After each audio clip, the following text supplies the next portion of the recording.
અને આગળ વાત કરીએ, વિશ્વામિત્રી નદી પર આજે પણ દબાણો હટાવાશે। આગોરા મોલનું ક્લબ હાઉસ તોડી નાખવામાં આવ્યું છે। આજે પણ ક્લબનો બાકીનો ભાગ તોડવામાં આવશે।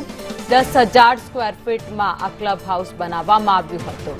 તો વિશ્વામિત્રી નદી પર દબાણો જે કરવામાં આવ્યા હતા એ દબાણો દૂર કરવામાં આવશે, જેમાં સૌથી પહેલા આગોરા મોલનું જે ક્લબ હાઉસ હતું તેને તોડવામાં આવી રહ્યું છે। વધુ અપડેટ સાથે સંવાદદાતા કૃણાલ શર્મા અમારી સાથે જોડાઈ ગયા છે। કૃણાલ, ક્લબ હાઉસ જે કાલે કાર્યવાહી કરવામાં આવી હતી, કામગીરી કરવામાં આવી હતી, જો કે આજે પણ તે તોડવાની કામગીરી કરાશે।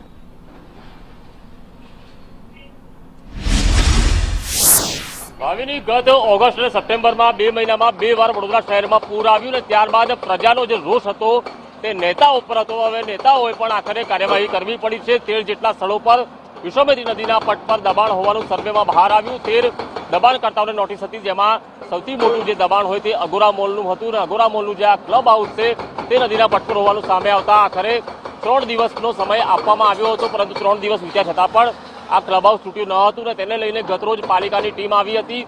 10,000 સ્ક્વેર ફૂટ પર આ ક્લબ હાઉસ બનેલું છે। 20 ફૂટ જેટલું અહીંયા દબાણ નદીના પટ પર કરવામાં આવ્યું છે, એટલે કે 10,000 સ્ક્વેર ફૂટનું જે ક્લબ હાઉસ તેનું દબાણ હતું તે આખરે પાલિકાના બુલડોઝરોએ ગતરોજે તોડી પાડ્યું હતું અને હવે આખરે જે ખાનગી બુલડોઝરો હોય તે મંગાવીને જે બિલ્ડર દ્વારા આ ક્લબ હાઉસનું દબાણ દૂર કરવામાં આવી રહ્યું છે। એટલે કે નદીના પટ પરની જે રિટેનિંગ વોલ છે તે આ ક્લબ હાઉસ તોડ્યા પછી તે પણ તોડવામાં આવશે। એટલે કે ખાસો મોટો એક ભાગ જે નદીના પટ પર દબાણનો હતો તે અહીંયા ખાલી થશે। પરંતુ આ લગભગ 2015થી એટલે કે 9 વર્ષથી આની લડત સંદેશ ન્યૂઝે પણ ચલાવવામાં આવી।